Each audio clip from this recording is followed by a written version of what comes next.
Hello everyone, it's Matt here and welcome to another Let's Talk About, and this time it's about alternative power functions control systems, or alternatives to power functions. So this is an episode going to be focused on trains and control systems for trains.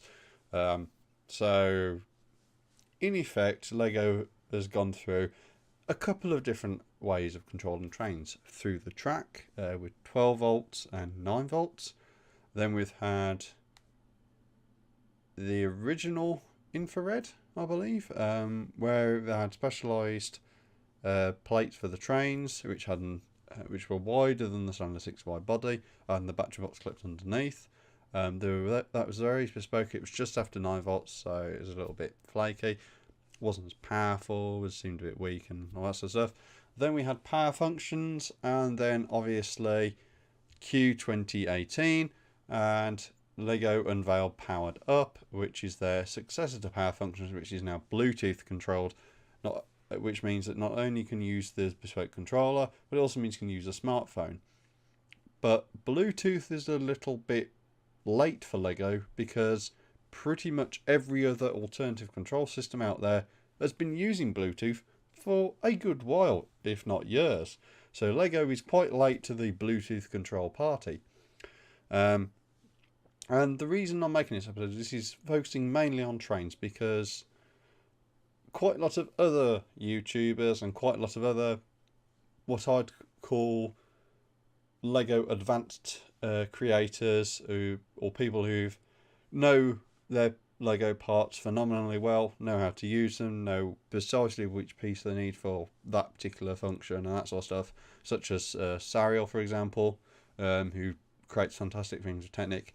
He'll be better to speak on certain things than I will because he's more used to Technic and larger models and using specific functions, such as using a motor to maybe actuate something rather than just using a motor as a motor and getting it to turn something.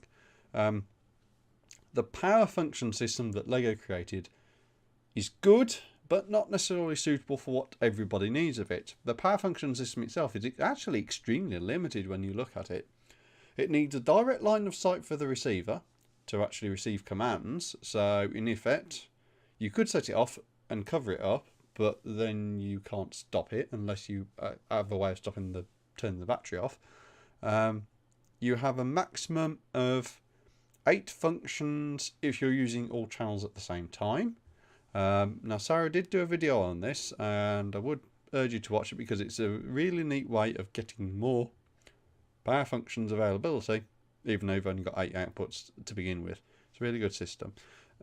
And you know, there are quite a lot of limitations to power functions as well. Not to necessarily say there aren't limitations to the alternatives I'm going to talk about in this video, but the power function system as a baseline itself, I feel, is really restrictive. So really the purpose of an alternate control system, or an aftermarket control system like I'm going to talk about, is to get over some of the limitations that LEGO have got. All the systems I'm going to talk about have Bluetooth control as a minimum, with one having both power functions, infrared control and Bluetooth all in one package, which makes it quite a neat little object with a little bit of a drawback in that regard.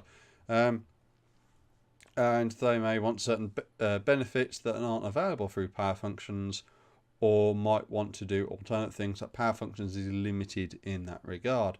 And more or less, a lot of them just want Bluetooth control. I mean, let's face it, Bluetooth, I mean, pretty much everybody's got a smartphone equipped with Bluetooth. It also gives people the ability to control as via a tablet if they want to. So instead of having to have a phone, they can have a tablet. They might be able to give that tablet to a visitor, for example, and sort of say, here's the app, here's the train, here's the car, here's the, I don't know, bucket wheel excavator, here's the app, go and, you know, see what it's like, and that sort of stuff. And the other thing is that instead of having to give your phone to somebody, I mean, your phone's got all your personal details on it. It's, you know, it's got your SIM in for 3G data. It's got this, it's got that. You can, you know, hand a tablet over. It's not so much of an issue. And the other thing is as well is that people might want their like mark or model or whatever you'd like to call it locked down to them, because if you use power functions, any passerby, any other exhibitor or something like that in an exhibition can get a remote and, you know, control your mark, and that's not necessarily what you want, especially if you're controlling a lot of trains, because that might mean that you get a collision. It might mean that somebody drives it too fast and it might go off your display and onto the floor and it break up, and you know, there's a whole reason why you people who are more advanced in the Lego community might want to move away from power functions. So with purposes out of the way, I'm now going to talk about size, and size is the main one, and this is where I'm actually going to show them off. So your standard power functions battery is 4 studs by 8 studs by 4 bricks high. That's not necessarily excessive, but for train mocks that can be a bit of an issue, and especially if you're trying to do a small motorised car, because effectively your biggest things you have to hide in like a car or something like that are the battery box and the motor, and then of course you've also got a receiver as well, depending on what you do.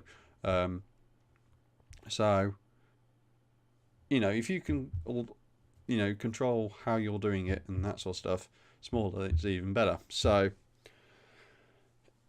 the largest to smallest, this is the largest one I'm going to talk about. This is actually something called BuWizz. It's a rather nifty little system. Sariel uses this a lot in his creations. It's quite a well talked about piece of kit, and it's also one of the most expensive.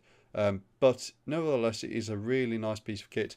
This is 1 brick smaller than your standard power functions battery box. So this is still the same footprint, so 4 studs by 8 studs, but it's only 3 bricks high instead of 4. And this combines both a battery and your control system. So this is essentially your Bluetooth, your power functions receiver, and your battery box in one. And it's smaller than the power functions battery box by a whole brick in height, and it's also got your control system embedded in there, which is Bluetooth. So in effect, it's fantastic as an alternative to power functions. It's more like a powered up hub in that regard, though it's both battery and controller in one, although it does lose a brick in height, so even better for those smaller models which you need that extra space for. Going to the next size down, you have the PFx Brick. Now this is a PFx Brick with the lighting board attached. Obviously you don't actually need this in the model, and actually if you do take it off, you do get a nice flush end there. So if you're using it just as a power functions brick without the light board for the light functions, you're looking at 4 studs across by 5 studs in length, and it's about 2 bricks high.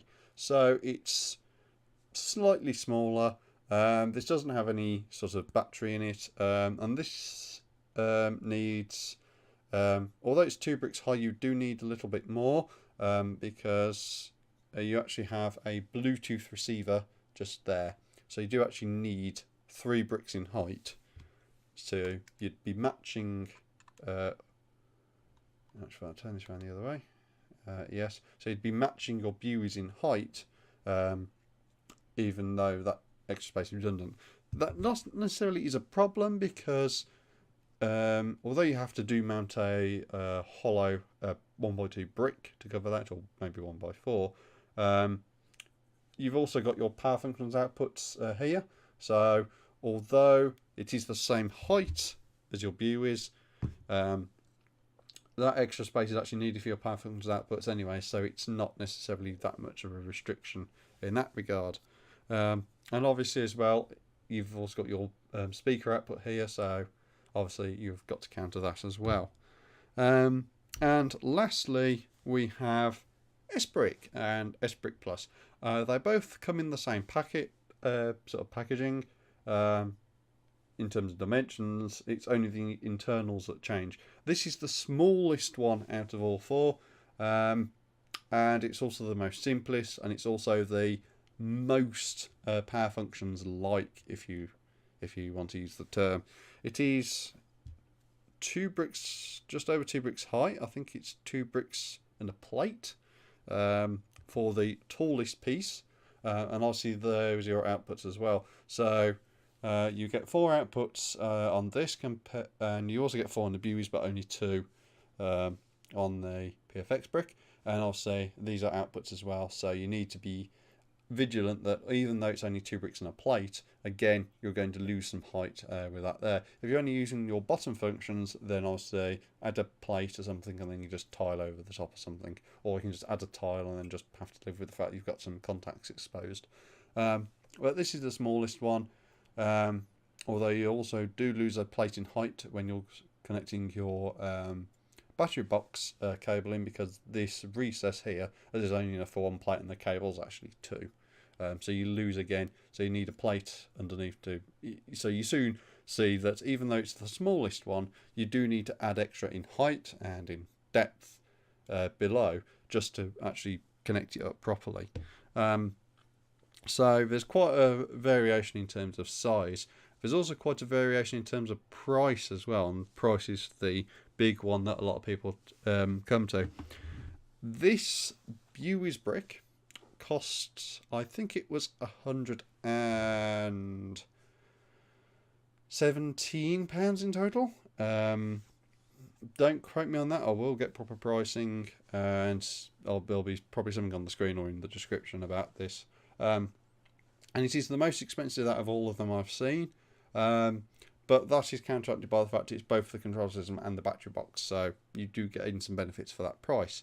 And obviously as well, with it comes increased price, comes increased import duties and that sort of stuff. So it's better on one hand, but then the cost sort of spirals if you include that sort of stuff. The next most expensive, I believe, because these are, with the exception of the BuWizz, the other 2 are Kickstarter, but sort of like backer rewards, is the PFx Brick. The PFx Brick adds a lot of variation and stuff. I think this costs roughly about £60 for sort of like a starter set. I think you can get it cheaper than that if you just want just the motor controls, because obviously the light board is an extra, the speaker is an extra, and in the box you can actually just get a basic one, which is just the brick itself. And then I think the S brick is actually the cheapest of them all. I think it's only 40. It's also, and then obviously it's the smallest as well. But again, it depends on what you're after, depends on what your budget is, and depends really what you're trying to control with it as well. So moving on from price to functionality. Functionality you obviously have to talk about because it depends on what you want. So both BuWizz and S brick both have 4 outputs each. The S brick actually has these in a staggered tiered level. So you get 2 at a base here and then 2 at a base there. And this recess here between the top level and the bottom level is actually 2 plates high. So as your cables fit in here on the bottom row, the top line of cables actually just clear them. So it makes like a really smaller and neater sort of installation in that regard. Whereas your BuWizz here, the cables actually come out either end. So obviously you do get a bit of flexibility with that, and I will say that. Even though it's 4x8 in terms of overall dimensions, your actual connection points are within the 4x6 right in the centre here. So these both face outwards, so these 2 face outwards that way, and these 2 face outwards this way. And then obviously you have a blank sort of tiles or brick or plates width, so you get a row of studs either end which are clear, and that means that you can put your power functions cables on here and then actually bend them up, so you do actually only need that 8 sort of studs of length to actually put this in a model. The drawback with that is that it does put strain on the cables, so you do need to be a bit wary of that. Now, this one is the least functionality compatible with power functions. It does only have 2, so you got 2 there. But unlike the others, this also allows you to expand with Picolab and their LEDs. And the PFx Brick supports up to 8 functions with 2 LEDs each, meaning you can control a total of 16 LEDs with this, although that is 2 per function. Although that said, although there's 8 functions, you can actually tie the same function to more than one set of outputs. So there's 8 set of outputs, so you can have one function on output sort of bank 1, and then also have that off 2 and off maybe 4, for example, and work it out that way. So you do get a lot of flexibility with that system. And comparing that to power functions, which only has 2 outputs. So even though this matches it in terms of just pure connectivity for power functions, you do gain a lot with the expandability of the ports there, and then everything, and then the other 2 have 4 outputs, so you have your 2, which you have with power functions, and an extra 2. So obviously you've got to talk about the integration with power functions, and to be honest with you, you're not going to see a great deal of difference in that regard. The biggest issue I have with any of these 3 is actually to do with the S-Brick, in that they do use square knobs instead of round ones, so you do get a bit more friction with those. It can be a bit hard to connect your power functions cables in, and sometimes it'll be an absolute pain to get them off as well. In terms of the others, there's not really a great deal of difference. They're both reasonably well made, and obviously you do get a bit more purer sort of power function integration with the S-Brick, but in terms of, you know, ease and swap out and that sort of stuff, of for integration, you've got to go with the BuWizz, because it's smaller than the battery box but yet fits everything in, and that's the one big benefit of the BuWizz, is that it's smaller than the battery box for power functions, but it also includes your control board, so you dispense, so in effect these 2 both have got to fit the battery in, whereas if you use your BuWizz, you don't actually need anything else. You're literally just swapping your power functions battery box with the BuWizz, and then you can control it straight away, and you don't have to deal with any of the sort of like swapping everything out, and then should your battery box run out, you've then got to take your model apart, and and if you're trying to swap from one system to another, you've got to take it all apart, whereas if you're changing, just changing your BuWizz, you've got to just change this out, sure, take the battery box out, take your alternative control system, and just put BuWizz in, so you do get some savings in that regard. Also moving on from power function integration to user interface, and my word, there is some very awful implementation out there and difference between them. The easiest one to use, from my experience, is got to be the S-Brick. It's really customizable in the S-Brick app. You can easily change the functions, you can easily test them as well, which is not something the others actually offer, as far as I've tested. It's easy to create something as a customized display. They do come with stock ones, and then you can create your own as well. It's easy to do that. It's a great, whereas the others take a bit of sort of grinding and effort to actually get working, I can effectively just plonk this in something, connect it up, and within a couple of minutes of maybe setting up a user interface, I can go off.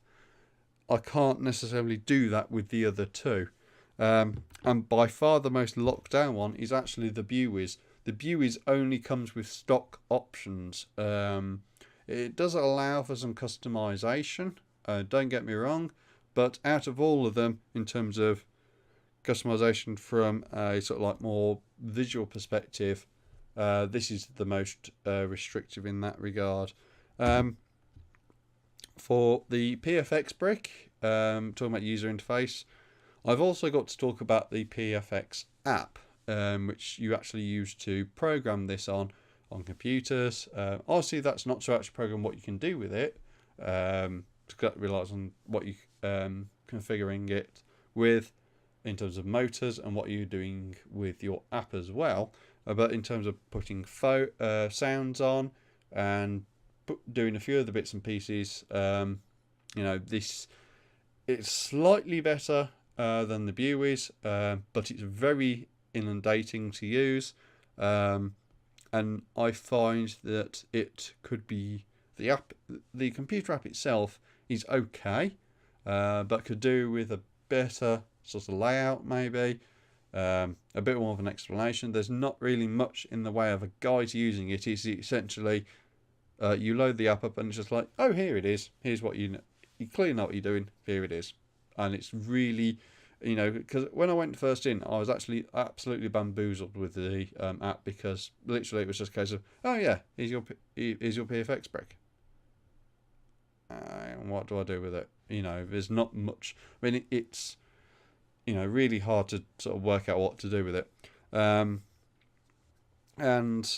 I've actually got to also make a point here when I talk about UI and user interface. Until I had this obviously as a back reward for backing the PFx Brick Kickstarter, but for a great deal of time this wasn't actually compatible with my phone, and there'd not actually be a reason why, as far as I'm aware. It was because effectively I'd go on my phone, say, what about, and the app would update every couple of months or something. So I'd go and update the app, going on, and try and find it. Couldn't find it.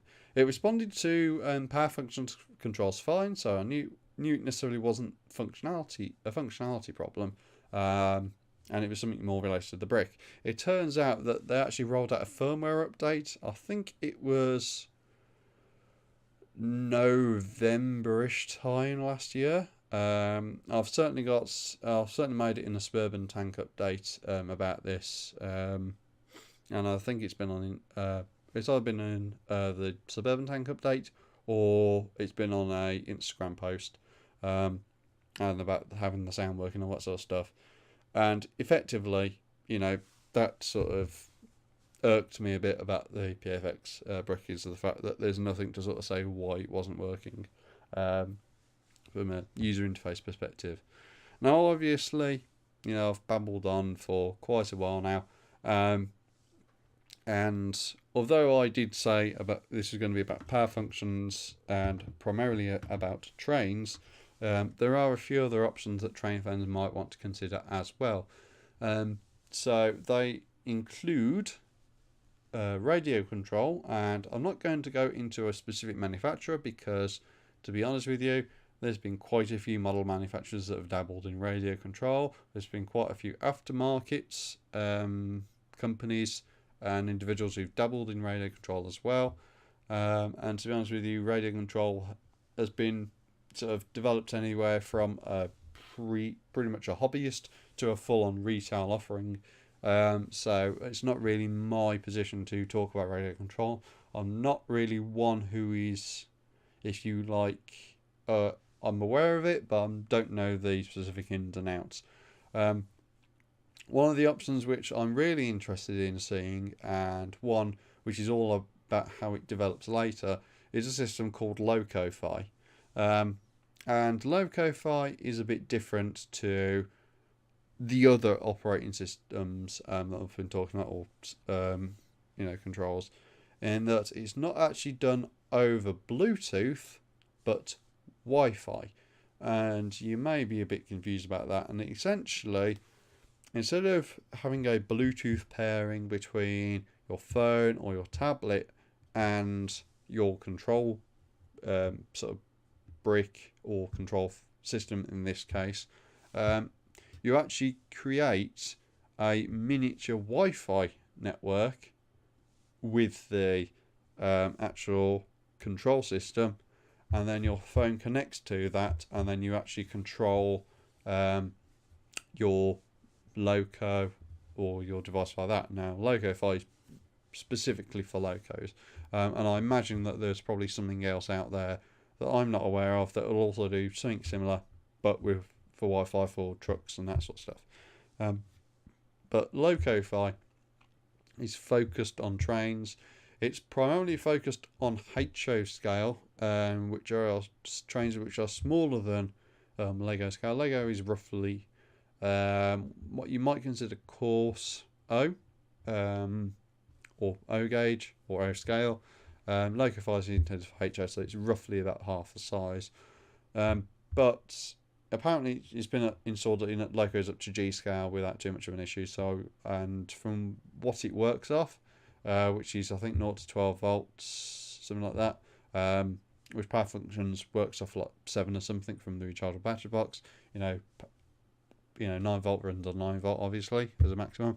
From that respect, the only issue with something like radio control or LocoFi is that it's not a power functions based system, or power functions intended to be compatible with the system, so you've got to do a bit of modification, and from that aspect it will probably put a lot of the amateurs and possibly even the intermediates off, because LocoFi and radio control systems will probably expect you to solder connections up and do a few other bits and pieces like that.